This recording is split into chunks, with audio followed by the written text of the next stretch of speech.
The spring of 1875 arrived in London with an unusual warmth that seemed to promise transformation.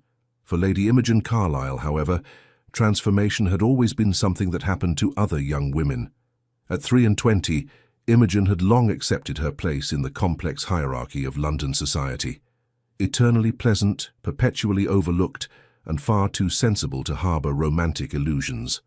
Her father, the Earl of Carlisle, possessed an ancient title and modest fortune, enough to secure invitations to every notable event, but not quite enough to make his only daughter a matrimonial prize. Another season, another round of watching from the sidelines, Imogen murmured to herself, as her lady's maid Martha fastened the last button on her cream silk gown. The dress was beautiful. Her mother, the late Countess, had excellent taste, but beauty, Imogen had learned, only mattered when someone bothered to look. "Now, my lady, that's no way to speak," Martha chided gently, adjusting a wayward curl in Imogen's chestnut hair. "You're lovely as a spring morning, you are." Imogen offered a wan smile. Martha's loyalty was touching, if misguided. Pretty enough, perhaps, but not beautiful. Clever enough to converse, but not witty enough to sparkle. Well-bred enough to belong, but not remarkable enough to be remembered. The Ashworth ball that evening promised to be the usual affair. A crush of bodies in an overheated ballroom, young ladies displaying their accomplishments like exotic birds, and Imogen tucked away near the refreshment table, observing the theatre of courtship with anthropological detachment. She descended the grand staircase of Ashworth House with her father, who patted her hand absently. "Chin up, my dear. Perhaps this will be your season." It was the same thing he said every year, with decreasing conviction. The ballroom glittered with hundreds of candles, their light catching on jewels and polished floors. The air thrummed with music, laughter, and the underlying current of ambition that powered the marriage market. Imogen's practiced eye immediately catalogued the season's debutantes, all 17 and 18 years old, fresh-faced and hopeful, and the eligible gentlemen who circled them like well-dressed sharks. "Lady Imogen!" She turned to find Lady Beatrice Thornton, one of the few young women who still acknowledged her existence after multiple seasons. "Beatrice, how lovely you look." "As do you, though that colour does wash you out rather," Beatrice said with the casual cruelty of the truly beautiful. "Have you seen the Montclair brothers? Both in attendance tonight, quite unprecedented. The Duke rarely honours us with his presence." Imogen's pulse quickened involuntarily at the mention of Hugh Montclair, Duke of Blackthorn. She'd seen him precisely 3 times in as many years, a tall, severe figure who seemed to regard social gatherings with the enthusiasm one might reserve for a dental extraction. Handsome in a stark, uncompromising way, with dark hair, glacial grey eyes, and an air of barely restrained impatience with the frivolities of the ton. "I wasn't aware the Duke enjoyed such entertainments," Imogen managed. "Oh, he doesn't," Beatrice laughed. "But his brother Christopher does, and apparently the Duchess has put her foot down about family appearances. There, do you see?" Imogen followed Beatrice's gaze to the entrance, where 2 men stood in stark contrast to one another. The first, undoubtedly Hugh Montclair, surveyed the room with the expression of a man mentally cataloguing escape routes. Tall and broad-shouldered, he wore his evening clothes with careless perfection, as though he'd been born in white tie rather than dressed in it. Beside him stood a younger man who could only be Christopher, Kit as she'd heard him called. Where Hugh was all sharp angles and restrained power, Kit radiated easy charm. Golden-haired where Hugh was dark, laughing where Hugh scowled, Kit embodied everything the ton loved in a gentleman, approachability wrapped in aristocratic breeding. "Christopher Montclair is quite the catch," Beatrice whispered conspiratorially. "Second son, of course, but the Duchess settled a substantial fortune on him, and he has no interest in politics or duty, only adventure and pleasure. Every mama with a practical daughter has him in her sights." Imogen watched as Kit's gaze swept the ballroom, pausing here and there with evident appreciation. Then impossibly his eyes found hers. She looked away immediately, heat rising in her cheeks, but when she dared glance back, he was still watching her. More than that, he was smiling at her. "Heavens," Beatrice breathed. "Is Christopher Montclair looking at you?" Before Imogen could formulate a response, Kit was moving through the crowd with the easy confidence of a man who'd never been refused anything. Hugh remained by the entrance, his expression darkening almost imperceptibly as he watched his brother's progress. Lady Imogen Carlyle, isn't it? Kit's voice was warm, rich with genuine pleasure rather than mere politeness. Mr. Montclair.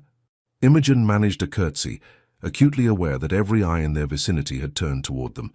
Beatrice had actually taken a step backward, as though to provide a better view of the spectacle.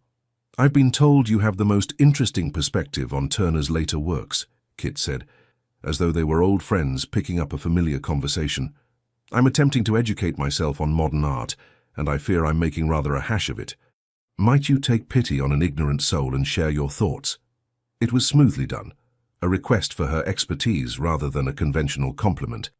Imogen found herself responding before her usual caution could intervene.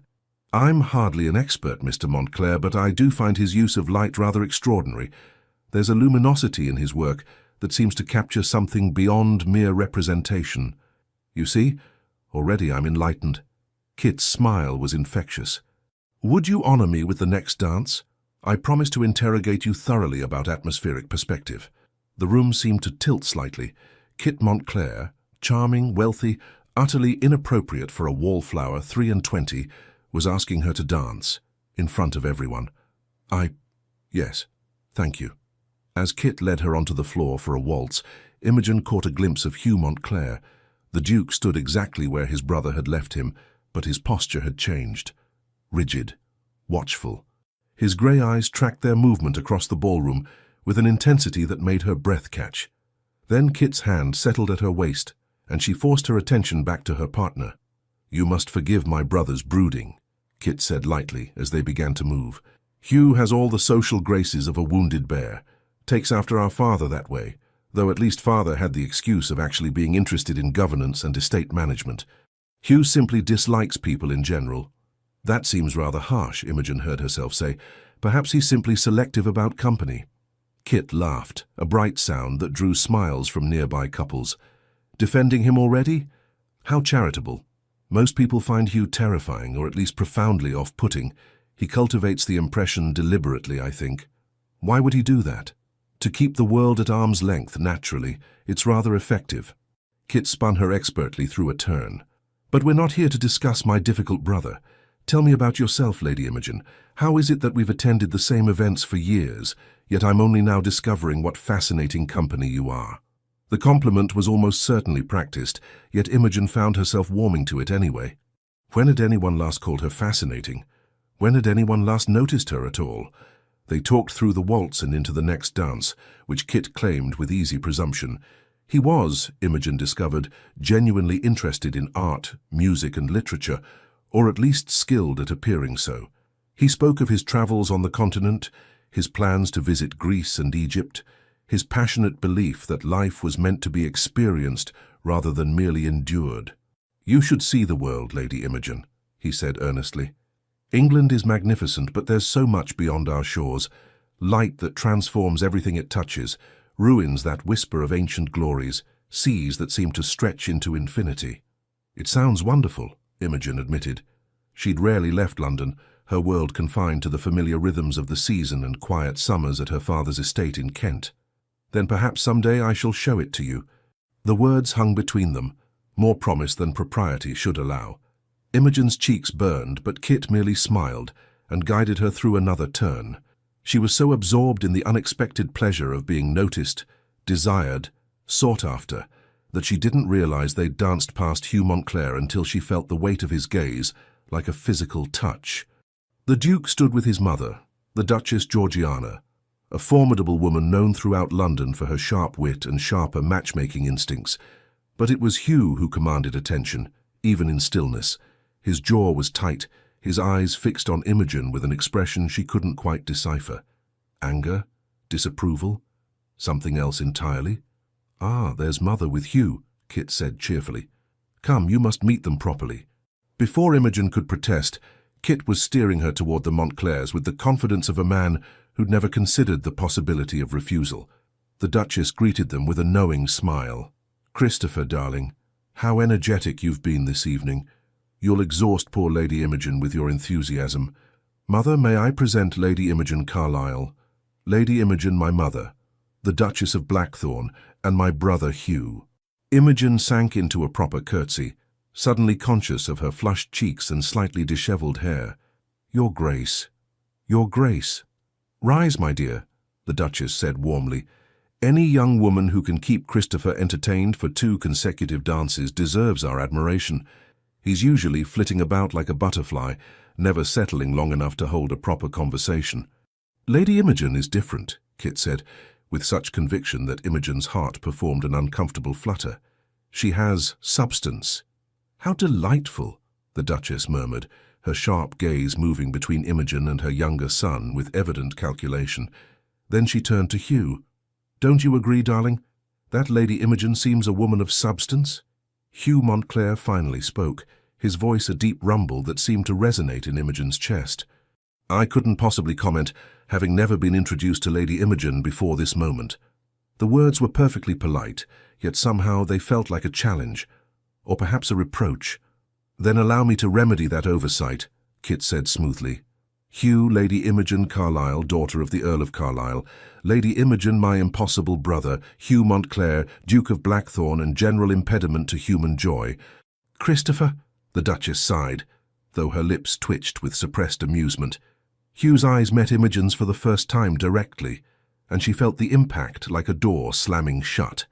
Grey and cold as winter sky, yet beneath that frost was something that burned, something that saw her, truly saw her, in a way that Kit's charming attention did not. "Lady Imogen," Hugh said quietly, inclining his head, "my brother speaks nonsense as easily as breathing.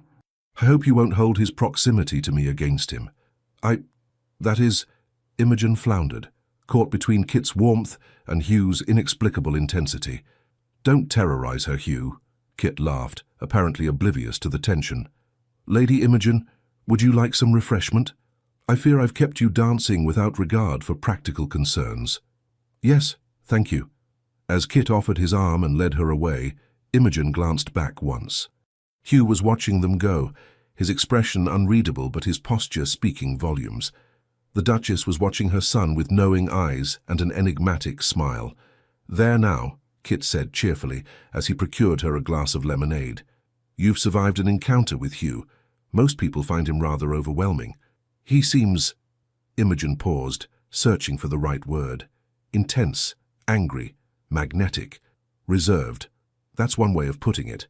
Kit's easy manner dimmed slightly. "Hugh takes everything seriously. Duty, honor, the weight of the dukedom. Sometimes I think he's forgotten how to simply live." There was genuine concern beneath Kit's levity, and Imogen felt her estimation of him rise.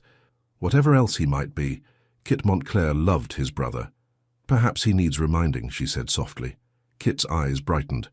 "Perhaps he does, and perhaps you're exactly the person to do it." The evening continued in a pleasant blur.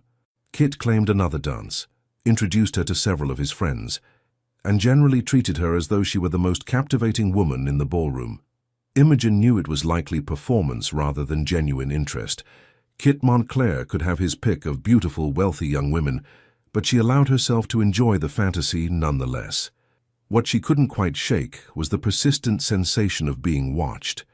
Every time she glanced toward the edges of the ballroom, Hugh Montclair was there, sometimes conversing with other gentlemen, occasionally dancing with one of the season's diamonds, but always, somehow, aware of her location. Their eyes met across the crowded room more than once, and each time Imogen felt that same jolt of recognition, as though Hugh saw something in her that even she didn't fully understand. It was deeply unsettling and entirely thrilling. As the evening drew to a close and her father appeared to collect her, Kit bowed over her hand with theatrical gallantry. "Lady Imogen, this has been the most unexpectedly delightful evening of my season. Might I call upon you tomorrow?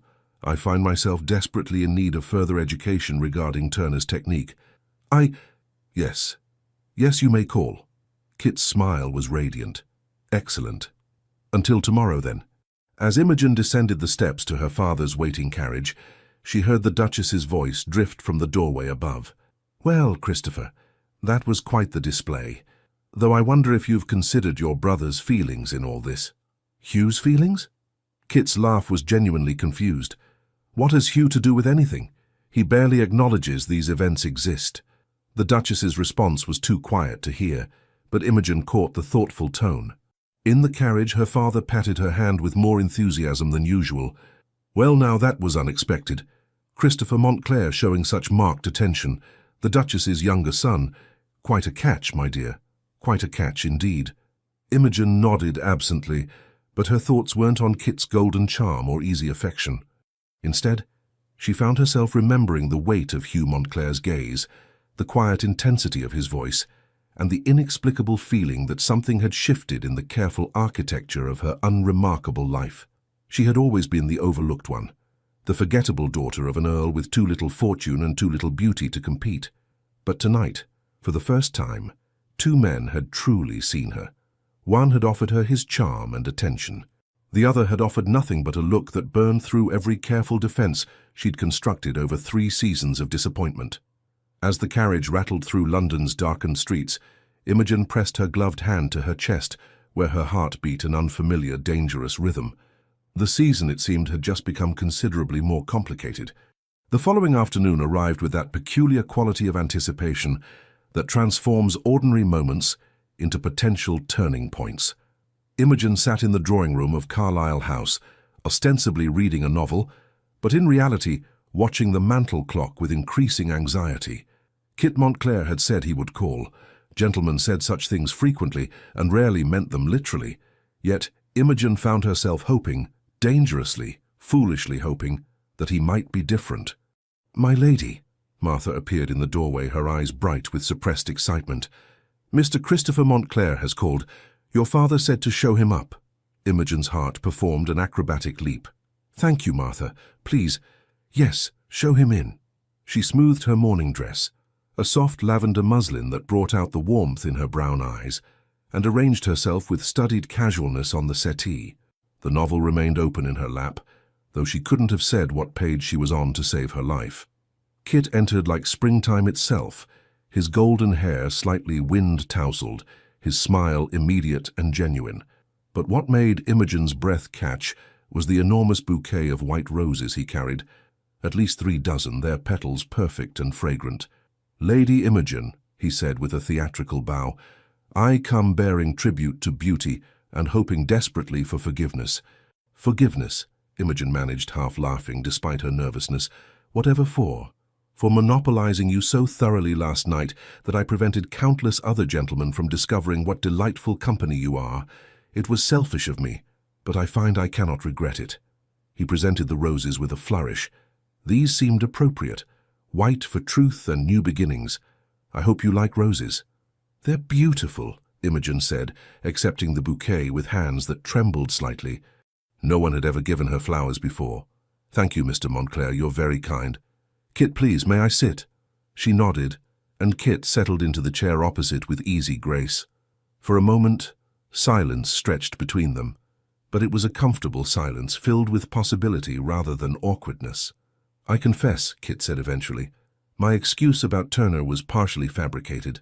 I do appreciate art, but mostly I wanted a reason to see you again without waiting for the next tedious ball." Honesty, Imogen thought, was perhaps Kit's most attractive quality. "I suspected as much. Gentlemen rarely seek art criticism at social events. True, we're usually too busy trying to avoid being trapped into unsuitable matches by ambitious mamas." Kit's expression turned more serious. "But you're different, Lady Imogen. Last night, speaking with you, it felt real. Not the usual performance we all conduct at these affairs." Imogen felt warmth bloom in her chest. "I felt that too." They talked for an hour, then 2.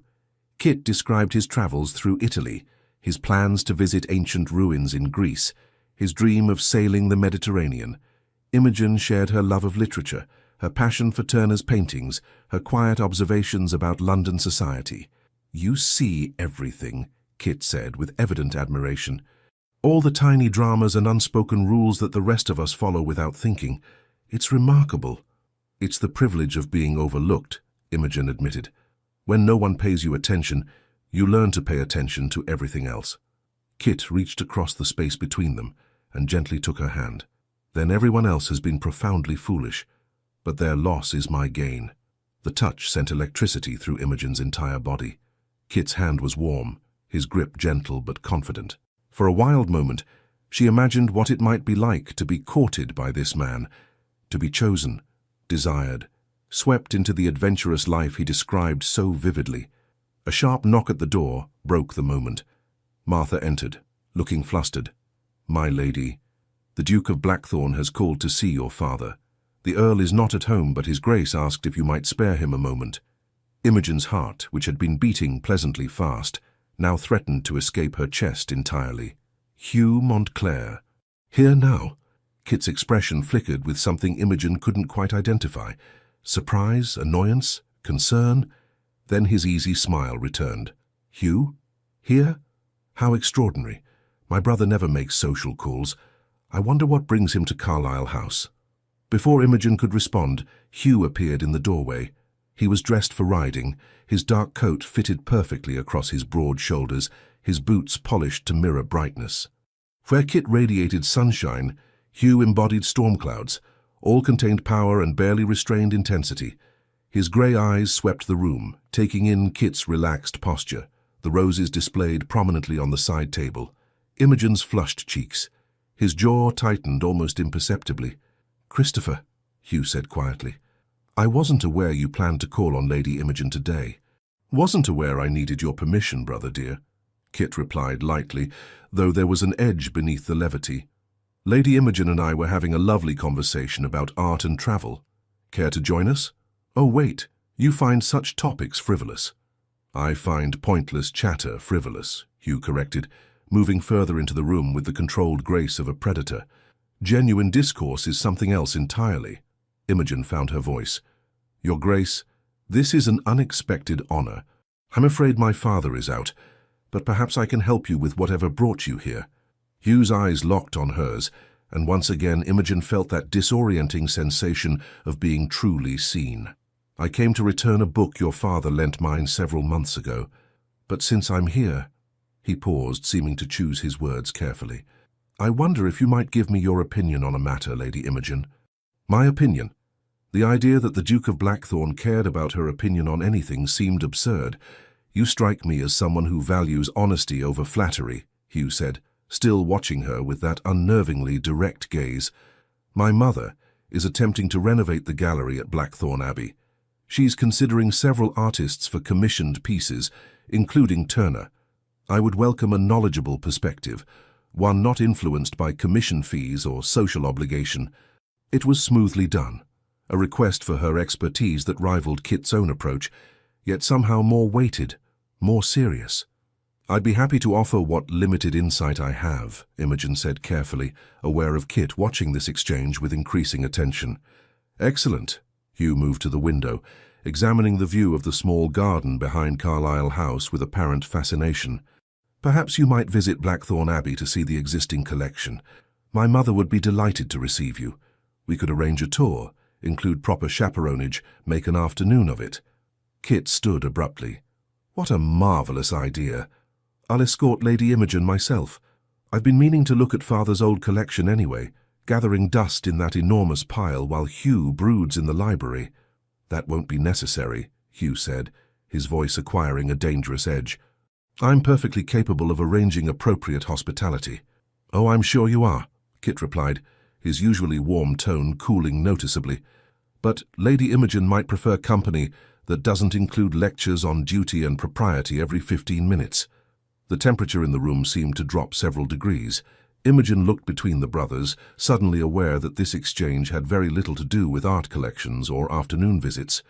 "Gentlemen," she said carefully, "I appreciate both your invitations. Perhaps we might arrange something when my father returns. He'd likely wish to accompany me on such a visit."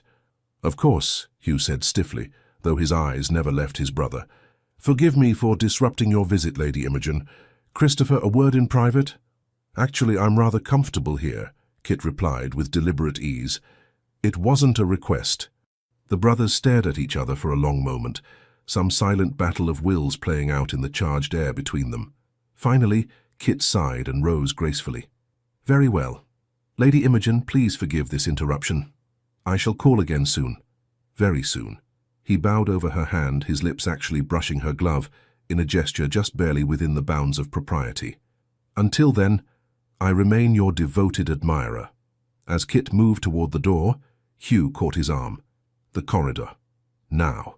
They disappeared into the hallway, and though they clearly attempted to keep their voices low, snatches of heated conversation drifted back to Imogen's ears. Sudden interest in Lady Imogen. Kit's voice, tight with barely suppressed anger. Reckless behavior. Hugh's rumble, equally controlled and equally furious. Always dictating. Kit again. Think before you. Hugh cutting his brother off. Then silence, followed by footsteps retreating toward the front entrance. Imogen sat frozen on the settee, her mind racing. What had just happened? Why were the Montclair brothers suddenly at odds over her, of all people? Martha reappeared, her eyes wide. Goodness, my lady, that was quite intense. Yes, Imogen murmured. Yes, it was. The whispers began almost immediately. At the Pemberton musical evening 2 days later, Imogen arrived to find herself the subject of considerable attention. Young ladies who'd never deigned to notice her suddenly appeared at her side with transparent curiosity. Older matrons watched her with calculating interest. Lady Imogen, Lady Thornton, Beatrice's mother, and one of society's most efficient gossips, appeared at her elbow. How delightful to see you. I understand you've been receiving calls from Mr. Christopher Montclair. Mr. Montclair has been kind enough to visit. Yes, Imogen said carefully. How lovely. And the Duke as well, I hear. Both Montclair brothers paying attention to the same young lady.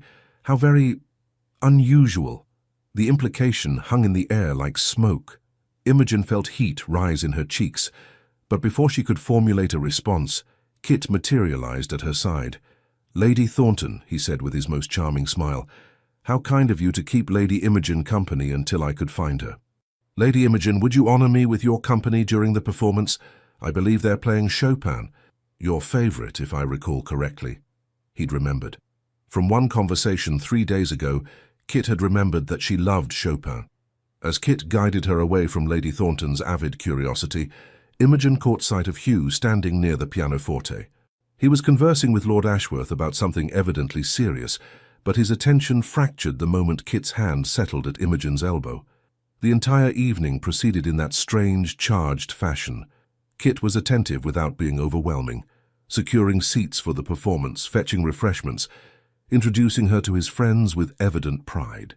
Several times Imogen caught other young ladies watching with barely concealed envy, emotions she'd witnessed countless times, but never as the object rather than the observer.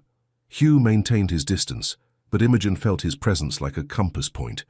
Every time she laughed at Kit's jokes, every time she smiled up at Kit's handsome face, she knew Hugh was watching, cataloguing, judging. It should have been uncomfortable. Instead, it was intoxicating. During the interval, Kit drew her aside to a relatively quiet corner. I must apologize for my brother's behavior the other day. Hugh can be difficult. He seemed concerned for you, Imogen said diplomatically. Concerned? That's a generous interpretation. Kit's usual levity dimmed. Hugh believes it's his duty to manage my life, to dictate my choices, to protect me from my own supposed recklessness. He doesn't understand that some of us want to live rather than merely exist. Perhaps he's afraid, Imogen suggested gently. Afraid of losing you. Kit looked at her with surprise, then something like wonder. You really do see everything, don't you? Yes, I think you're right. After Father died, Hugh became, well, he became what he thought a duke should be. Serious, remote, controlled. He locked away everything spontaneous or joyful about himself. That sounds lonely. It is, but it's his choice. Kit took her hand, his expression earnest. Lady Imogen, I realize we've known each other less than a week, but I find myself thinking about you constantly. Your intelligence, your warmth, your ability to see past superficial charm to the genuine person beneath. I want to continue this friendship, this connection, whatever it becomes. Imogen's heart hammered against her ribs. Was Kit Montclair actually courting her, genuinely, seriously courting her? I would like that too, she managed, her voice barely above a whisper. Kit lifted her gloved hand to his lips, his eyes never leaving hers. Then let society whisper. Let them speculate. You and I know the truth, that sometimes the most extraordinary connections happen when we least expect them. From across the room, Imogen felt Hugh's gaze like a brand. When she dared glance his way, the Duke was watching them with an expression that made her breath catch. Not anger, precisely, not disapproval, though that was present too. Hunger, raw, undisguised hunger, and beneath that, something that looked almost like anguish. The situation escalated at the Duchess of Marlborough's ball a week later. By then, Kit's attentions had become so marked that society had begun coupling their names in gossip. Mr. Montclair and Lady Imogen had become a recognized phrase, uttered with varying degrees of approval and speculation. Imogen arrived in a gown of deep sapphire silk, a color that transformed her from merely pretty to genuinely striking. Kit found her immediately, his face lighting with open admiration. "Lady Imogen," he breathed, "you look absolutely magnificent." "Hardly that," she demurred, but pleasure warmed her voice. "I beg to differ." Kit offered his arm. "Shall we scandalize the ton by dancing every single dance together?" They didn't dance every dance, but they came perilously close, Kit claiming 3 waltzes, the maximum allowed without causing serious talk. Between dances they strolled the terrace, Kit describing his upcoming trip to Scotland for grouse season, and half-seriously inviting Imogen to convince her father to join the house party. "I want you to meet my friends," Kit said earnestly. "The people I truly care about beyond all this social performance. They'd love you, Imogen. May I call you Imogen?" The use of her Christian name should have scandalized her. Instead, it thrilled her. "Yes, and I shall call you Kit." His smile was radiant. "Kit and Imogen, I like the sound of that." They were standing at the edge of the terrace, the music and light from the ballroom spilling into the garden beyond, when Hugh Montclair appeared from the shadows like an avenging angel. "Imogen," Hugh said, his voice cutting through Kit's warm chatter like a blade through silk. "Might I have a word?" It was the first time he'd used her Christian name. On Kit's lips it had sounded affectionate, playful. On Hugh's it sounded possessive, claiming. Kit's hand tightened on Imogen's arm. "We were having a private conversation, Hugh. On a public terrace in full view of 200 guests. Hardly private." Hugh's eyes were storm grey in the dim light. "And I believe Lady Imogen promised me a dance." Imogen's mind raced. She had done no such thing. Hugh had barely spoken to her since their tense encounter at Carlisle House, but something in his expression, some desperate intensity, made her nod. Yes, I believe I did." Kit's jaw tightened. "Imogen, it's just one dance," she said softly, touching his arm in apology. "I'll find you directly after." Hugh offered his arm with silent command, and Imogen took it, aware of curious eyes tracking their movement back into the ballroom. The next dance was, inevitably, a waltz. As Hugh drew her into position, his hand at her waist, his touch burning through silk and propriety, Imogen realized she'd underestimated everything about this man. Where Kit held her with friendly confidence, Hugh held her as though she was something precious and dangerous all at once. His hand was large, strong, completely sure. His proximity overwhelmed her senses. Sandalwood and leather, starched linen and something uniquely him. They began to move, and Imogen discovered that Hugh Montclair danced with the same controlled intensity he brought to everything else. Perfect form, flawless timing, yet beneath the technical precision was something raw and barely leashed. "You've been spending considerable time with my brother," Hugh said quietly, his voice pitched for her ears alone. "Kit has been kind enough to keep me company, yes." "Kind." Hugh's lips twisted on the word. "Is that what you call it?" Imogen felt a spark of defiance. "What would you call it, Your Grace?" "Reckless. Irresponsible.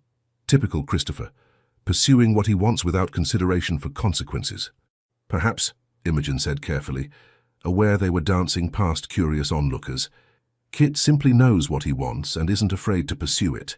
Some might call that courage rather than recklessness." Hugh's hand tightened at her waist. "You don't understand my brother as well as you think. And you don't understand him at all if you believe his interest in me is merely reckless impulse." They turned through a complex sequence, moving in perfect synchronization despite the tension crackling between them. Hugh guided her effortlessly, his body dictating their movement with absolute confidence. "Christopher collects experiences," Hugh said, each word precise and cutting. "Beautiful places, Interesting people, novel sensations. He's never committed to anything beyond his own pleasure. Not a career, not a purpose, certainly not a woman. The words stung, partially because they echoed Imogen's own half-formed concerns. Kit was charming, attentive, seemingly besotted. But was it real, or simply the thrill of conquest? "You're being cruel," she whispered. "I'm being honest. Something my brother apparently cannot manage." "And what about you, Your Grace?" Imogen looked up, meeting those grey eyes directly despite the way her heart threatened to hammer out of her chest. "What is your interest in this situation? You've barely acknowledged my existence until Kit began paying me attention. Why do you suddenly care what he does?" It was bold, possibly inappropriate, definitely dangerous. But Imogen had spent 3 seasons being overlooked, dismissed, relegated to the margins. She was tired of being careful. Hugh's expression shifted, something fierce and almost vulnerable, flickering across his features before he locked it down.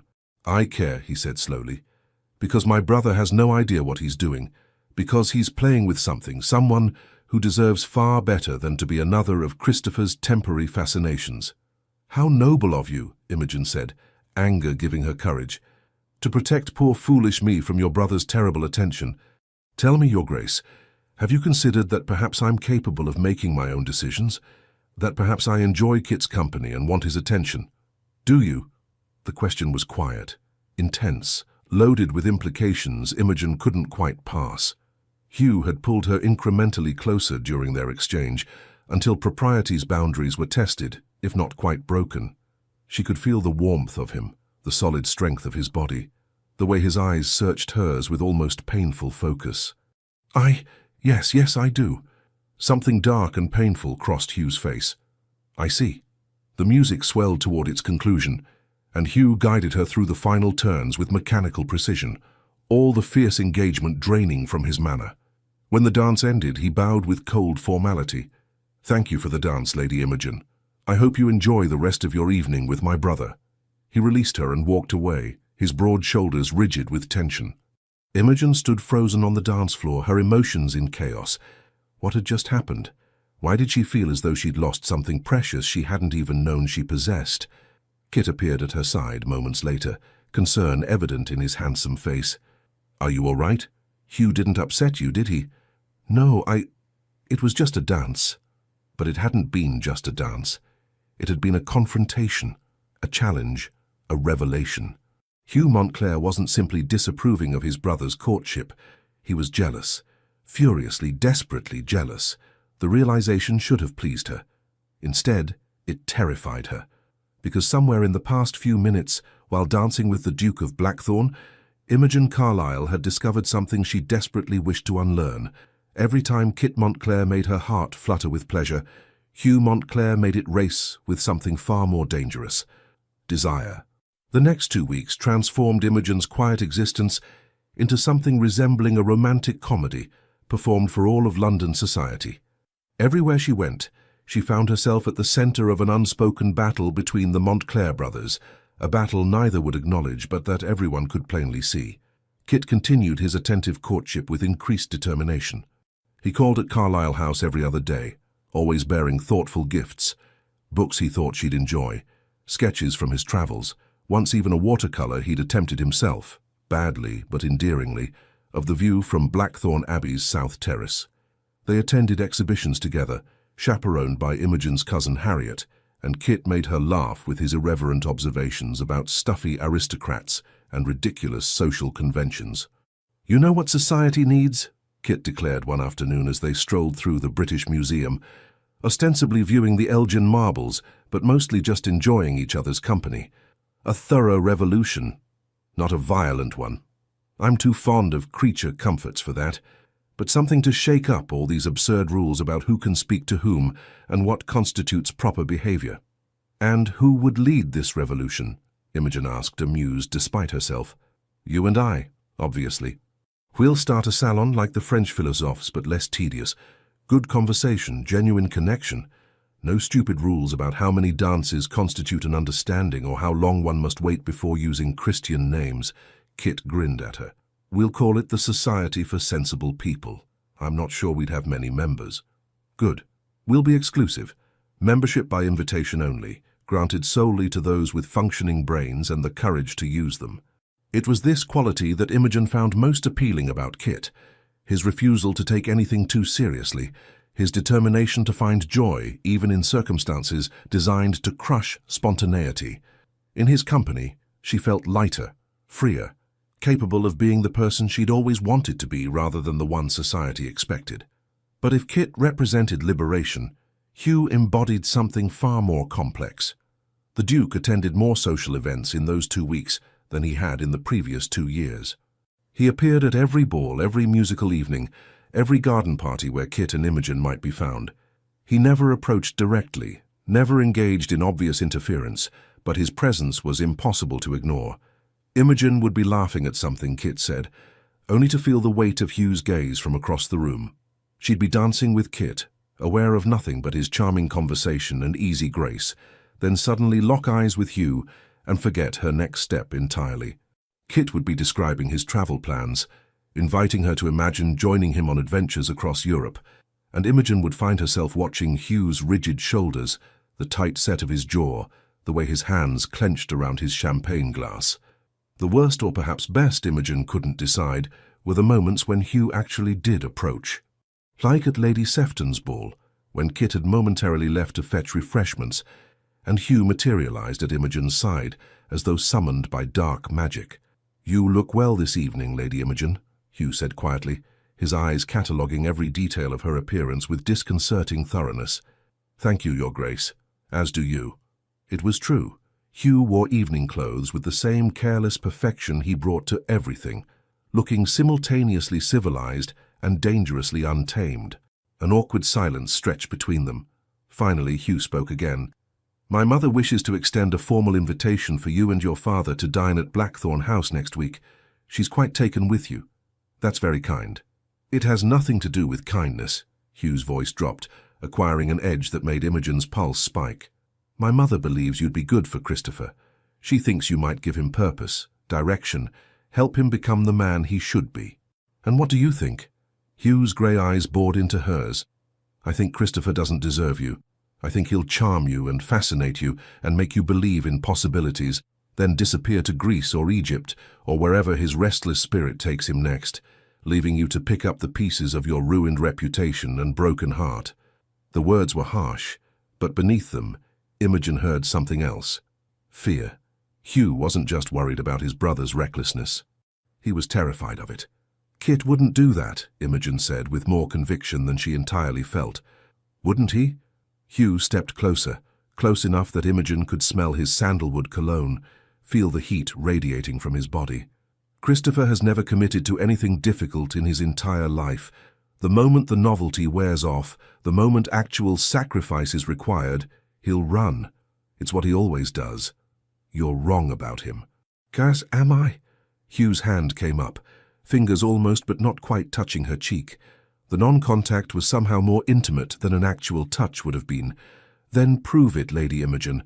Choose him. Accept his courtship. Ignore my warnings, and see what happens when the adventure loses its shine." Imogen couldn't breathe. They were standing too close, the air between them charged with electricity and danger, and something that felt terrifyingly like destiny. "Why do you care so much?" she whispered. "If you think Kit is wrong for me, if you believe I'm making a terrible mistake, why not simply let me fail?" Hugh's jaw clenched. For a moment, Imogen thought he might actually answer honestly, might explain the intensity in his eyes, the barely leashed hunger in the way he watched her, the reason he seemed to appear wherever she went. Instead, he stepped back sharply, breaking whatever spell had woven itself between them. "Because despite what my brother believes, I don't enjoy watching people suffer needlessly. Consider yourself warned, Lady Imogen." He walked away, leaving Imogen trembling and confused, and desperately wishing Kit would hurry back with those refreshments so she could force her heart rate back to something approaching normal. The situation reached its crisis point at the Duchess Georgiana's own summer garden party at Blackthorn House, an event that had become legendary in London society, both for its lavishness and for the Duchess's uncanny ability to facilitate matches among her guests. The grounds of Blackthorn House were magnificent, Acres of manicured gardens, ancient oak trees, a small lake with swans gliding serenely across its surface. The weather cooperated beautifully, providing bright sunshine tempered by a gentle breeze that made the heat bearable. Imogen arrived with her father, both of them slightly overwhelmed by the grandeur.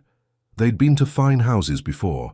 The Earl of Carlisle's connections ensured invitations to notable events, but Blackthorn House operated on a different scale entirely.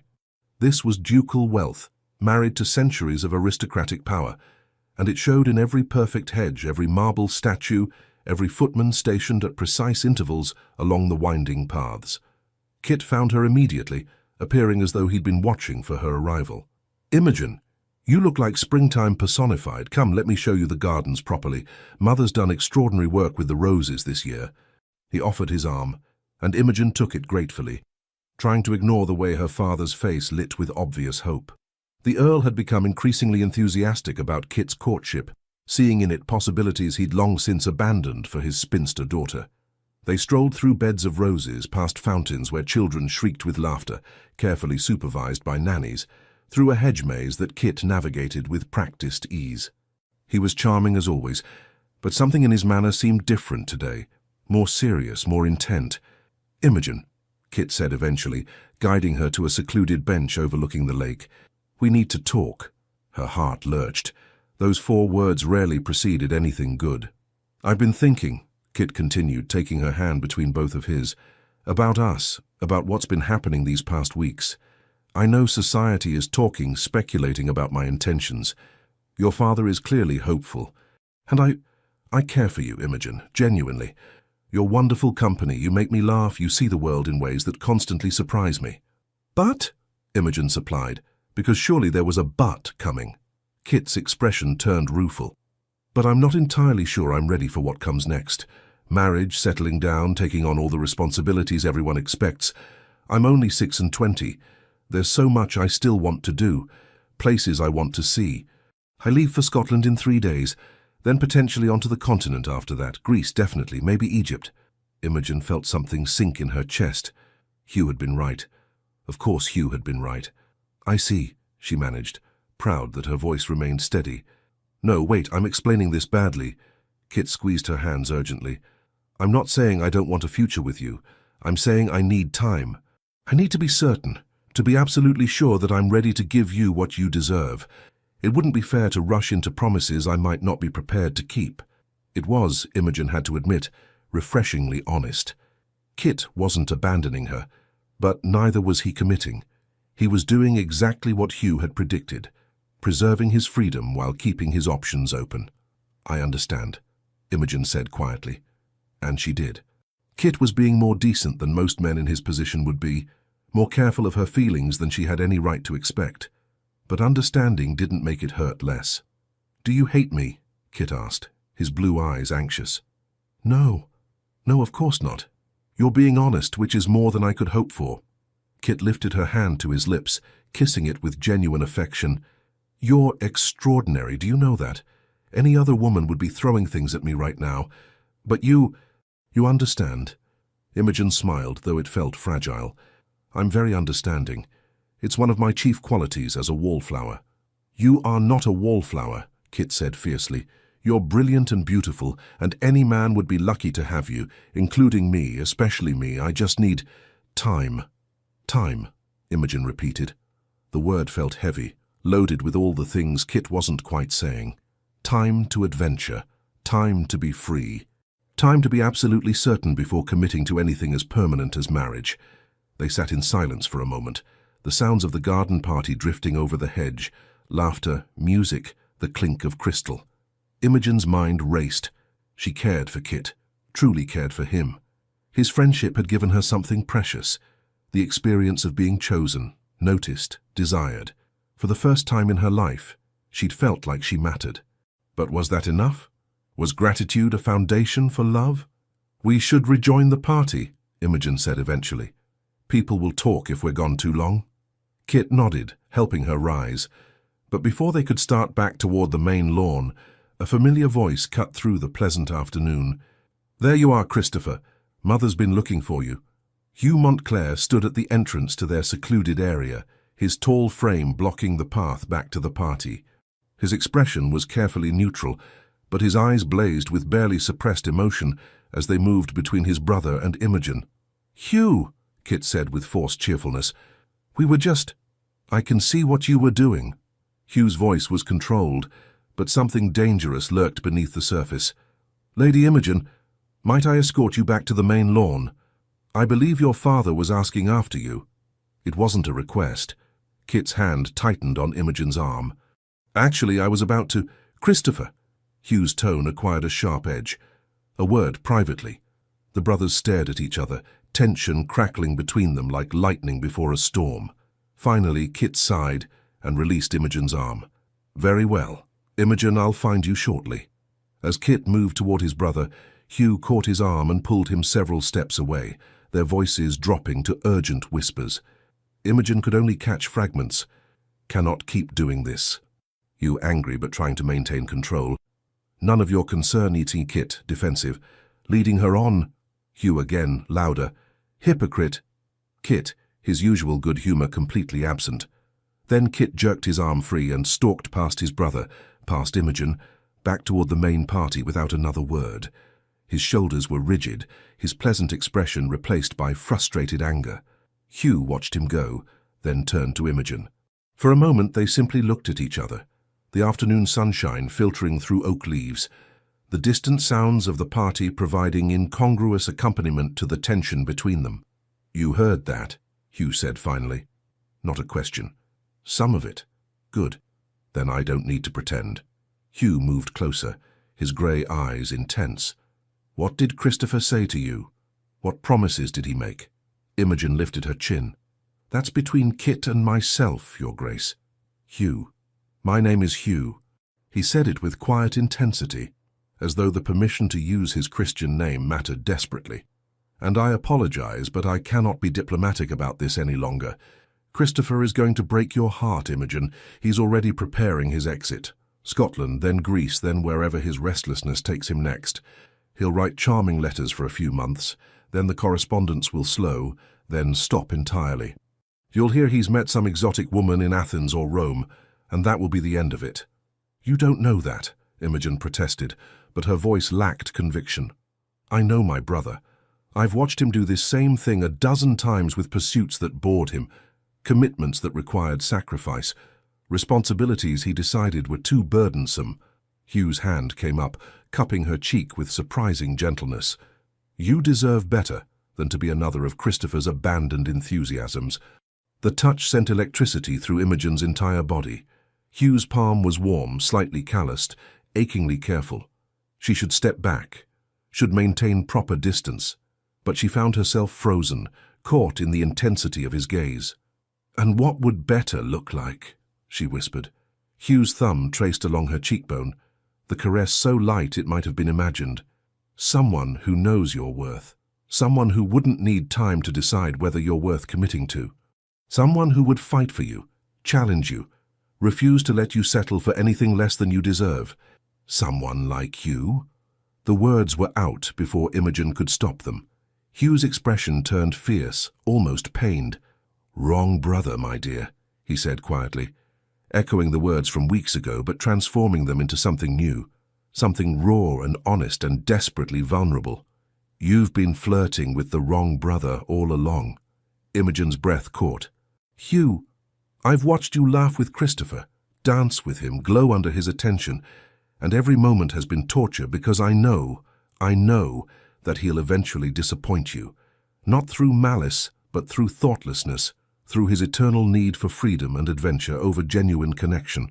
Hugh's other hand came up to frame her face, his touch reverent and desperate all at once. "But I wouldn't disappoint you, Imogen. I wouldn't need time to be certain. I wouldn't wonder if you were worth the sacrifice of my precious freedom, because you're not a sacrifice, you're everything." The world seemed to tilt on its axis. Imogen's carefully constructed understanding of the past weeks shattered and reformed into a new pattern. Hugh's constant presence at social events, his barely restrained anger when watching her with Kit, the way he looked at her as though she were simultaneously the answer to every question and the source of infinite torment. "You can't mean that," she breathed. "You barely know me." I know enough. I know you see what others miss. I know you're kind without being weak, intelligent without being cruel about it. I know you appreciate art and literature and complex ideas.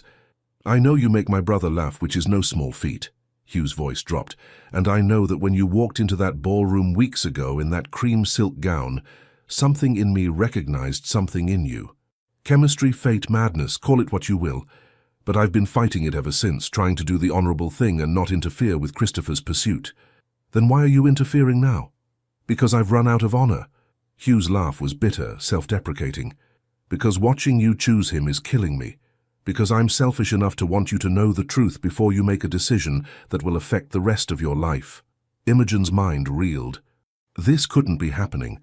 The Duke of Blackthorn, serious, reserved, impossible Hugh Montclair, was declaring himself to her, here in his mother's garden, while his brother was somewhere nearby, nursing his pride and hurt feelings. It was inappropriate, impulsive, everything Hugh supposedly despised. It was also the most romantic thing that had ever happened to her. "I don't know what to say," she admitted. "Say you'll consider it. Consider me." Hugh's hands slid from her face to her shoulders, his touch burning through the fabric of her afternoon dress. "I'm not asking you to make a decision right now.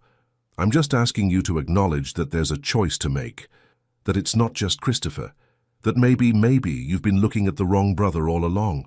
Before Imogen could respond, voices drifted from nearby. Other guests, wandering the gardens. Hugh stepped back immediately, restoring proper distance, his expression shuttering into its usual guarded neutrality, but his eyes remained intense, desperate, hopeful. "Think about it," he said quietly. "Please." Then he was gone, striding back toward the main party with controlled urgency, leaving Imogen standing alone beside the lake, with her entire world turned upside down. The weeks following the garden party were perhaps the most confusing of Imogen's life. Kit departed for Scotland as planned, leaving behind a steady stream of charming letters describing the countryside, the hunting, the friends who'd accompanied him. His correspondence was warm, affectionate, full of promises to see her upon his return. But nowhere in those carefully written pages did Kit mention the future, marriage, or any concrete plans beyond vague references to "when we're together again." Hugh, meanwhile, had withdrawn into careful propriety. He continued attending social events, but maintained scrupulous distance, never approaching Imogen directly, never dancing with her again, never giving society ammunition for gossip. But she felt his presence constantly, his eyes following her across ballrooms, his attention focused on her even when he appeared to be conversing with others. It was maddening and revealing, because in Kit's physical absence and epistolary presence, Imogen discovered something uncomfortable. She missed Hugh more. She missed the intensity of his attention, the challenge in his gaze, the way he saw past her careful pleasantness to the complex, uncertain woman beneath. Kit made her feel charming and desirable. Hugh made her feel seen. The realization came fully formed one evening at the theatre, where Imogen attended a performance of Romeo and Juliet with her father and cousin Harriet. Hugh was present, seated in the blackthorn box across the theatre with his mother, and throughout the entire first act, Imogen found her attention split between the stage and the Duke's profile. Hugh watched the play with complete focus, his expression intent as the young lovers declared their passion. When Romeo spoke of love at first sight, of knowing instantly that Juliet was his destiny, Hugh's jaw tightened almost imperceptibly. And when Juliet questioned whether Romeo's love was too sudden, too passionate to be real, Hugh's eyes flicked across the theatre to meet Imogen's. The moment lasted perhaps 2 heartbeats, but Imogen felt its impact like a physical blow. In Hugh's gaze, she saw everything he'd said in the garden: hunger, hope, fear, determination. The question that had been building in her mind for weeks finally crystallized into certainty. She'd been courted by the wrong brother all along. Kit was wonderful, charming, kind, endlessly entertaining, but what she felt for him was gratitude and affection, not the bone-deep recognition that Hugh had described. Kit made her happy. Hugh made her feel alive. The question was what to do about it. The opportunity came in an unexpected form. A letter from the Duchess Georgiana inviting Imogen and her father to dinner at Blackthorn House. A small gathering, the Duchess wrote in her elegant script, just family and a few close friends. Kit would be returning from Scotland that week, and the Duchess wished to celebrate his homecoming. Imogen's father accepted immediately, obvious hope written across his features. The Earl still harboured expectations about Kit's courtship, still believed that connection might elevate his daughter's prospects. Imogen didn't have the heart to disabuse him. The evening of the dinner arrived with that peculiar mix of anticipation and dread that accompanies moments of potential transformation. Imogen dressed with unusual care, selecting a gown of deep emerald silk that brought out the warmth in her brown eyes and the richness of her chestnut hair. She wasn't entirely sure what she planned to do, only that something needed to happen. The current situation, suspended between Kit's vague promises and Hugh's silent intensity, couldn't continue indefinitely. Blackthorn House at night was even more magnificent than by day. Candlelight gleamed off marble floors and ancient portraits, casting everything in warm golden light. The Duchess greeted them in the drawing room with her characteristic grace, her sharp eyes taking in Imogen's appearance with evident approval. "Lady Imogen, how lovely you look. That colour suits you beautifully. And Lord Carlisle, so good of you to join us. Christopher should be down shortly. He only just arrived this afternoon and is no doubt making himself presentable after days of tramping about the Scottish wilderness." Hugh stood by the fireplace, magnificent in evening clothes that emphasized his broad shoulders and long legs. His eyes found Imogen immediately, tracking over her appearance with barely concealed hunger, before his expression shuttered into politeness. "Lady Imogen, Lord Carlisle, welcome." "Your Grace," Imogen managed, proud that her voice remained steady despite the way her heart hammered against her ribs. Before conversation could develop, Kit burst into the room with his usual energy. He was tanned from days outdoors, his golden hair slightly longer than fashion dictated, his smile immediate and genuine. "Imogen, father, marvellous to see you both." Kit crossed directly to Imogen, catching her hands in his and squeezing warmly. "You look absolutely stunning. I've missed you terribly. Scotland was magnificent but terribly dull without proper conversation." From his position by the fireplace, Hugh's expression turned to stone. The dinner itself was a study in carefully maintained civility, masking roiling emotional undercurrents. The Duchess had assembled a small group, Imogen and her father, the Montclair brothers, and Lord and Lady Ashworth, old family friends. Conversation flowed easily enough, touching on politics, literature, Kit's adventures in Scotland. But beneath the pleasant surface, Imogen felt the tension between the brothers like a living thing. Kit was determinedly cheerful, monopolizing Imogen's attention with stories and jokes and flattering observations. Hugh remained mostly silent, his responses to direct questions brief and carefully neutral, his attention seemingly focused on his wine glass. Only Imogen, seated between the brothers, could feel the true temperature of the situation.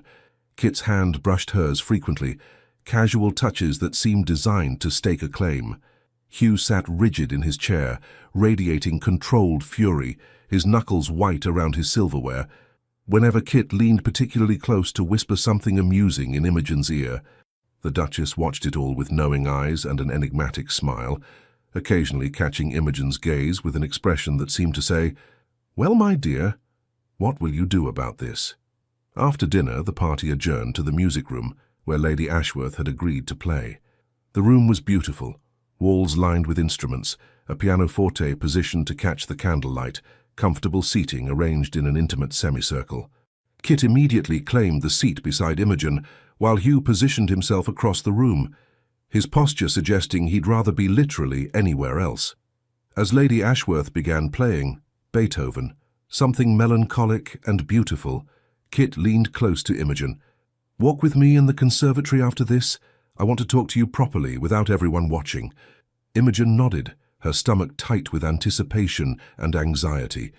This was it then. Kit was going to clarify his intentions, make some declaration or confession that would force her to respond honestly. From across the room, Hugh's eyes bored into her, his expression unreadable, but his intensity unmistakable. The music continued for another quarter-hour.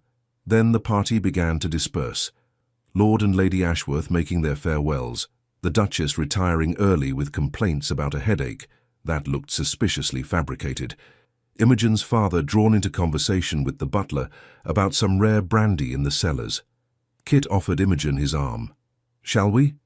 The conservatory at Blackthorn House was a marvel of glass and greenery, filled with exotic plants collected from around the world.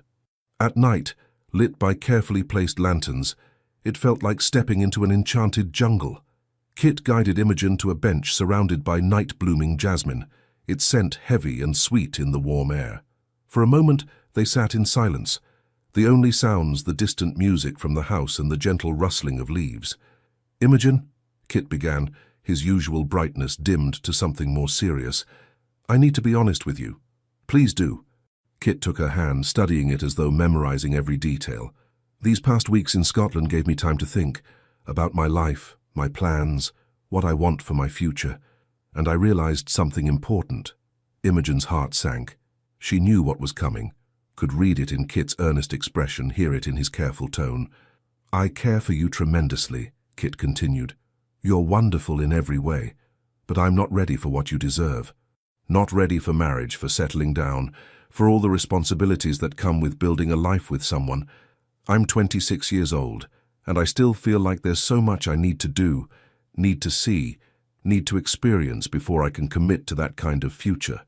"I understand," Imogen said quietly.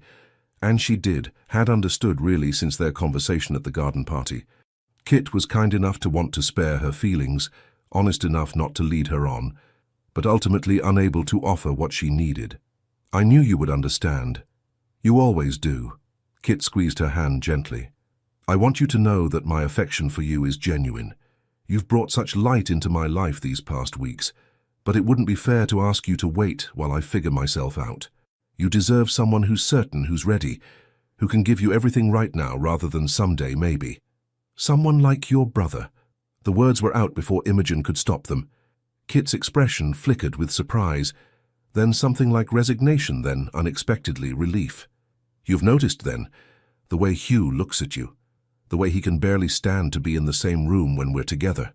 Kit laughed softly. "I've been watching it happen for weeks, watching my brother fall for the woman I was courting. It should have made me furious, but it didn't.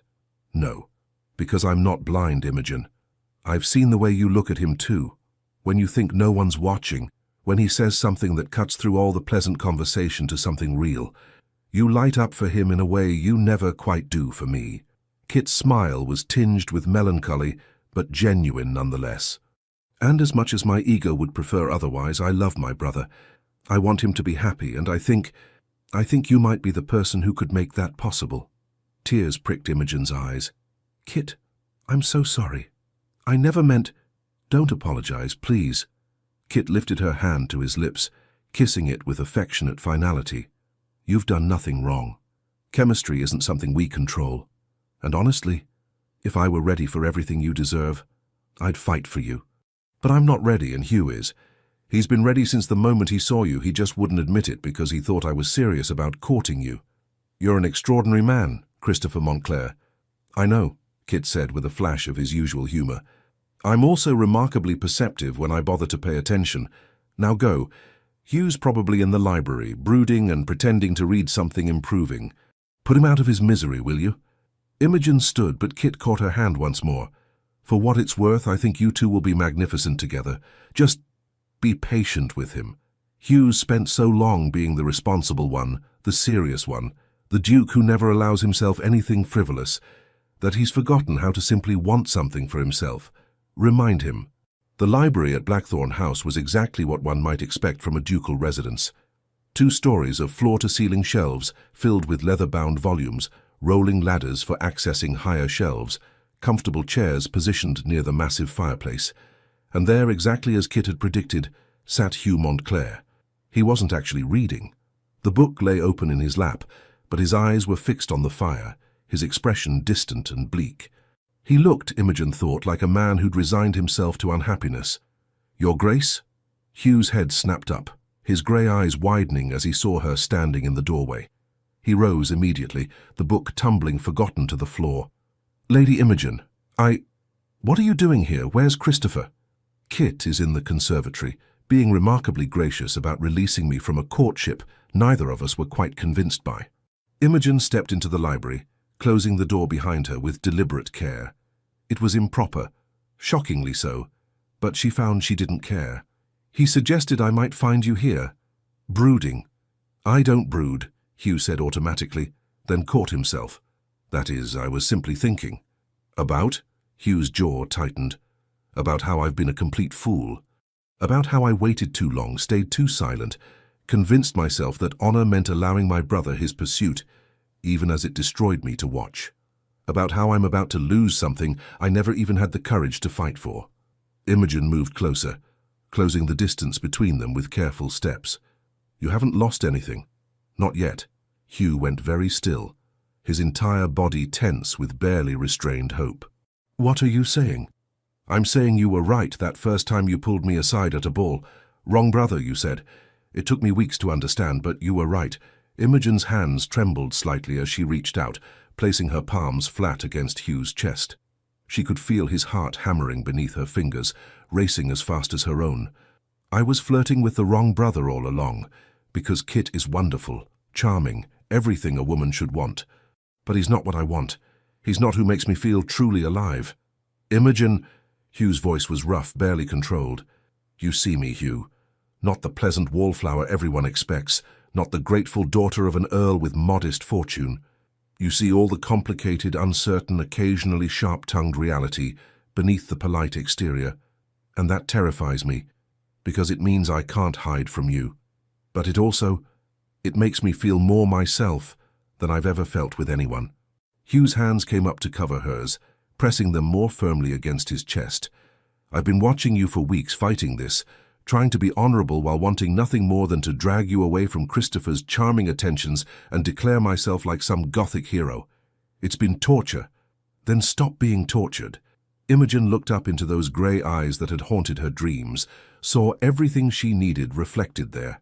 Desire, determination, hope, fear, absolute certainty. Stop being honorable and serious and responsible. Just for a moment, allow yourself to want something. Want me. Hugh's control shattered.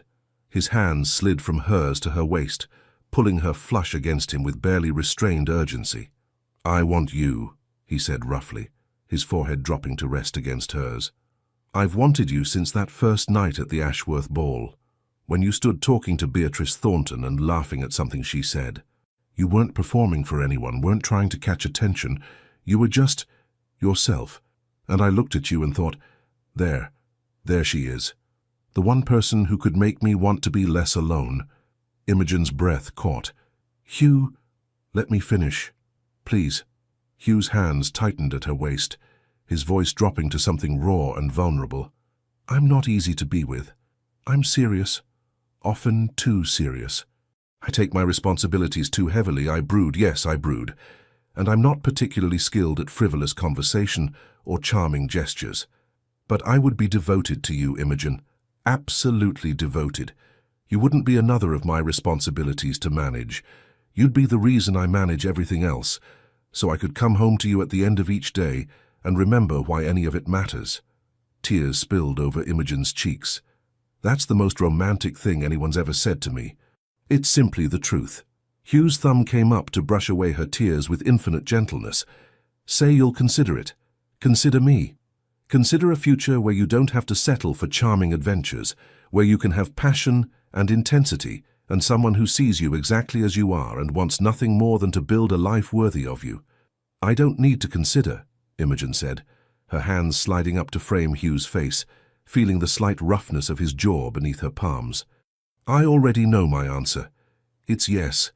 To you, to us, to whatever this becomes. Yes. Hugh made a sound somewhere between a laugh and a sob, then lowered his head and kissed her. It was nothing like the chaste, polite kiss Imogen might have imagined from the proper Duke of Blackthorn.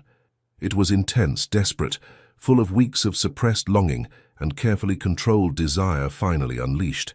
Hugh kissed her as though she were air and he'd been drowning, as though she were a question and he was answering with his entire being. When they finally broke apart, both breathing hard, Hugh rested his forehead against hers. We're going to cause the most magnificent scandal. Are we? Imogen asked, dizzy with joy and desire, and the impossible reality of being held by Hugh Montclair. Undoubtedly. Christopher courting you, then me stealing you from my own brother. Society will feast on it for months. Hugh's smile was wicked, transforming his usually serious face into something almost boyish. I find I don't care even slightly. Neither do I. Good, because I intend to court you properly now, with absolute shamelessness and zero regard for what anyone thinks. You'll be so thoroughly compromised by my attentions that you'll have no choice but to marry me to preserve your reputation. Imogen laughed, the sound bright and free. Is that a proposal, Your Grace? Not yet. When I propose, it will be properly done, on my knees with a ring with pretty words about forever. Hugh's expression turned serious, though his eyes still sparkled with that newfound lightness. But it is a promise, that I'm yours if you'll have me, that I'll fight for this, for us, with everything I have. I'll have you, Imogen whispered. I choose you, Hugh Montclair. Every time, I choose you. They kissed again, slower this time but no less intense. Through the library windows the moon rose over Blackthorn House's grounds, and somewhere in the distance Imogen thought she heard laughter, Kit's laughter, bright and pleased, as though her choice had somehow freed him as well. The door opened suddenly, and the Duchess Georgiana stood silhouetted in the doorway. She took in the scene before her eldest son holding Lady Imogen Carlyle, both flushed and dishevelled, clearly having just been caught in a passionate embrace, and smiled with absolute satisfaction. "Well," the Duchess said calmly, "I suppose that settles things nicely. Christopher seemed to think you two would work it out. Shall I inform Lord Carlisle that he'll need to prepare for a wedding, or would you prefer to maintain suspense a bit longer?" Hugh groaned, but didn't release Imogen. "Mother, your timing is as impeccable as ever. I raised you boys to be decisive, darling. Clearly Hugh has finally learned the lesson." The Duchess's smile widened. "I must say, I did wonder how long it would take you to stop being honourable and simply claim what you wanted. Lady Imogen, you've worked a miracle. I haven't seen Hugh look this alive in years." Imogen felt herself blushing furiously. "Your Grace, Oh, don't apologise, dear girl. I've been hoping for exactly this outcome since the moment Christopher showed interest. I knew my serious son needed someone with substance, someone who could see past his forbidding exterior to the passionate heart beneath." The Duchess moved into the library, entirely unruffled by having discovered them in such a compromising position. "Now then, shall we discuss settlements and wedding dates, or would you prefer to maintain the fiction that nothing momentous just occurred?" Hugh looked at Imogen, his expression caught between exasperation and amusement. "What do you say, my love? Shall we tell them or attempt to preserve propriety a bit longer?" "Tell them," Imogen said firmly. "I'm tired of propriety, and besides, I believe you promised me shameless courtship and absolute scandal." "That I did." Hugh turned to his mother, his arm still firmly around Imogen's waist. "Mother, you may inform Lord Carlisle that I intend to court his daughter with every intention of making her my Duchess. The scandal will be unavoidable, Christopher's unofficial courtship, followed immediately by my pursuit of the same woman.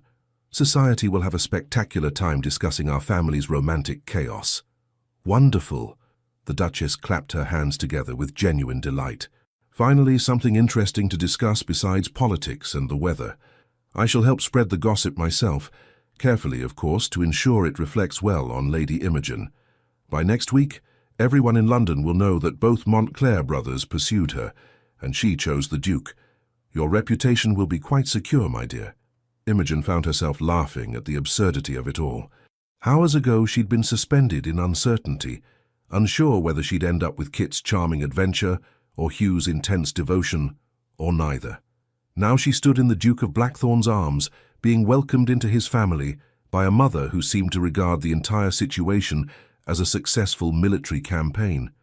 "I think," Imogen said, "that this has been the strangest and most wonderful evening of my entire life." "Good," Hugh murmured, pressing a kiss to her temple.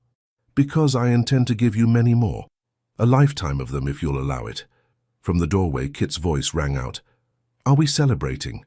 I heard Mother's delighted scheming voice and assumed victory had been achieved. Kit appeared beside his mother, his expression genuinely pleased as he took in Hugh and Imogen's obvious happiness. "Well done, brother. I knew you had it in you to stop brooding and actually claim what you wanted." "Christopher," Hugh said quietly, releasing Imogen just enough to face his brother. Don't." Kit held up a hand, his smile warm and sincere. "Don't apologize. You have nothing to apologize for.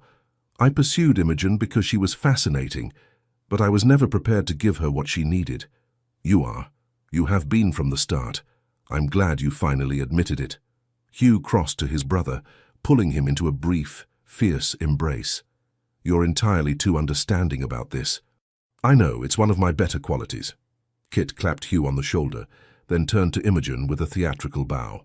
"My lady, may I say that you have excellent taste? My brother is terribly serious and prone to lecturing, but his heart is quite the finest thing about him. Take good care of it, won't you?" "I will," Imogen promised, her own eyes bright with tears. "And Kit, thank you for everything. Think nothing of it. Besides, this means I'm free to pursue my travels without feeling guilty about abandoning anyone. Greece awaits, and perhaps Egypt after that. I shall send you both ridiculously detailed letters about ancient ruins and exotic markets." Kit's expression turned more serious. "Be happy, both of you. You deserve it." 2 years later. The gardens at Blackthorn Abbey were in full bloom, roses and lavender perfuming the warm June air. Inside the Abbey's drawing room, Imogen Montclair, Duchess of Blackthorn, sat at her writing desk, composing a letter to her dearest friend, Beatrice. 2 years of marriage had transformed her in ways she'd never anticipated. The wallflower who'd once resigned herself to permanent obscurity now managed one of England's grandest estates, hosted political dinners where she sparred verbally with ministers and diplomats, and had become known throughout London society for her sharp wit and her influence over the previously unapproachable Duke. But the greatest transformation was simpler, more personal. She was happy, deeply, completely happy. "Mama! Mama!" Imogen set down her pen as her daughter, 18 months old with Hugh's dark hair and her own brown eyes, came toddling into the room, pursued by a laughing nursemaid. "Lady Catherine, you mustn't run from nurse," Imogen chided gently, scooping up the child who'd been named for her late grandmother. "Papa?" Catherine asked hopefully, her favourite word and favourite person. "Papa is meeting with the steward about the tenant cottages. He'll be back for lunch."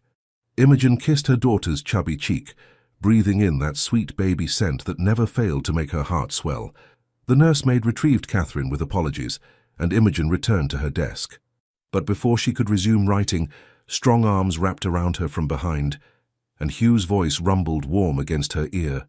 "Writing to Beatrice about how you've tamed the fearsome Duke of Blackthorn." Imogen leaned back into her husband's embrace, still marvelling at how natural this had become. Hugh's affection, freely given and received, replacing the rigid propriety he'd maintained for so long. "Actually, I was telling her about the new hospital wing you've agreed to fund in the village. She'll be impressed despite herself." Hugh pressed a kiss to the top of her head. "I only agreed because you presented a devastatingly logical argument, and because you've made me soft, concerned with tenant welfare and public health rather than profit margins. You were always concerned with those things. I merely gave you permission to act on it, without feeling guilty about being frivolous." Perhaps. Hugh moved to perch on the edge of her desk, his grey eyes no longer cold but warm with contentment, studying her face.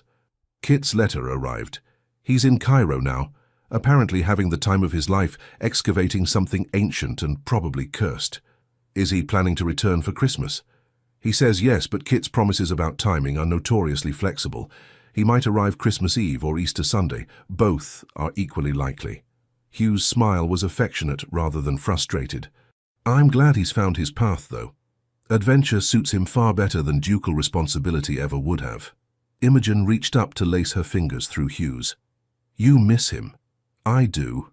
But I'm grateful too, for his understanding, his blessing, his friendship, and for his remarkably good sense in knowing when to step aside and let his brother have what he actually needed." "What did you need?" Imogen asked, though she knew the answer. Hugh pulled her up from the desk chair, wrapping both arms around her and holding her close. "This. You. A life that includes passion as well as duty, love as well as responsibility. Someone who sees past the Duke to the man beneath, and loves him anyway, frowns and brooding and terrible social skills included. Your social skills have improved dramatically, only because you've taught me that conversation can be more than strategic maneuvering. That people can be interesting, even delightful." Hugh's hand came up to cup her cheek in that achingly familiar gesture. You've transformed everything, Imogen, made me remember how to live rather than merely fulfill obligations. Good, Imogen said, rising on her toes to kiss him softly, because you've transformed me too, made me believe I was worth choosing, worth loving, worth fighting for. They stood wrapped together in the drawing room, sunlight streaming through the tall windows, their daughter's laughter echoing from somewhere in the house. It was ordinary and extraordinary all at once, this life they'd built together from mutual recognition and growing love. Imogen, Hugh said eventually, his voice taking on that particular tone that meant he was about to say something he'd been thinking about for some time. Yes, I want to host a ball, here at Blackthorn Abbey. A proper, spectacular affair with hundreds of guests and excessive flowers and entirely too much champagne. Imogen pulled back to look at him in surprise. Hugh had spent their entire courtship avoiding social occasions whenever possible, only participating when absolutely necessary. You want to host a ball? I want to show you off, Hugh corrected, his smile turning slightly wicked. I want everyone who ever overlooked you, who dismissed you as a wallflower, to see you as Duchess of Blackthorn. Magnificent, confident, utterly beloved. I want to watch you shine and know that you're mine, and I'm the luckiest man in England. Tears pricked Imogen's eyes, the happy kind, the kind that came from being loved so thoroughly and completely. That's the second most romantic thing you've ever said to me. What's the first? Everything you said that night in the library when you told me you'd been watching me and fighting it, and wanting nothing more than to drag me away from Kit's attentions. Hugh laughed, the sound rich and warm. Then I shall have to work harder to top it. I have an entire lifetime to come up with increasingly romantic declarations. I look forward to each one. They kissed again, slow and deep and full of promise. 2 years married, and Imogen still felt that spark of electricity every time Hugh touched her. She suspected she always would. Outside the drawing room, the Duchess Georgiana paused in the hallway, listening to her son's laughter, genuine, unreserved, joyful. She smiled to herself, satisfied. Both her boys had found their paths, Kit to adventure and discovery, Hugh to love and purpose. It had all worked out exactly as she'd hoped, though she'd never admit to anyone, especially not to Hugh or Kit, that she'd orchestrated quite a lot of it. Sometimes the best matchmaking looked like happy accident. Inside the drawing room, Hugh and Imogen remained wrapped in each other's arms, discussing plans for their ball for Christmas with Kit, for the future stretching bright and full of possibility before them. No regrets? Hugh asked softly. Imogen thought about the path that had brought them here, her seasons as a wallflower, Kit's charming courtship, Hugh's fierce pursuit, the choice she'd made in this very house 2 years ago. Not a single one, she said firmly. I chose the right brother. I chose love, intensity, partnership, challenge, everything that matters. I chose you, Hugh, and I'd choose you again, every single time. Good, Hugh murmured against her hair, because I chose you too. The moment I saw you, really saw you, I chose you. Even when I was fighting it, denying it, trying to be honorable, I'd already chosen you. You were always meant to be mine, just as I was always meant to be yours. Right, brother, then, Imogen teased, echoing that first confrontation that had changed everything. Hugh's arms tightened around her. Right, brother, he confirmed. Finally and forever, the right brother. And as afternoon sunshine filled the drawing room at Blackthorn Abbey, illuminating the Duke and Duchess wrapped in each other's arms, Imogen knew with bone-deep certainty that this love, this life, this man was worth every moment of uncertainty, every awkward season, every time she'd been overlooked or dismissed. Because being seen, truly seen by Hugh Montclair, being chosen by him, loved by him, was worth any price. She'd started the season as a wallflower, expecting nothing. She'd ended it as a duchess, beloved and happy, with a husband who looked at her as though she'd hung the moon and stars. Sometimes, Imogen thought, the most extraordinary love stories began with the simplest truth. She'd been flirting with the wrong brother all along. The end. Thank you for staying with us until the very end of this unforgettable journey. We hope you felt every glance, every heartbeat, and every choice Lady Imogen made. If this story moved you, please consider liking, commenting, and sharing it with others who love emotional romantic tales as much as we do. We'd love to hear from you. What was your favorite moment? Did you also root for the wrong brother? Don't forget to subscribe to our channel and support us from the bottom of your heart. Your support keeps us motivated to continue creating stories full of love, redemption, and powerful turning points. Another story is waiting for you at the end of the video. Click and be surprised by more emotional romantic tales just like this one. Thank you for being here. The Legends of Love team.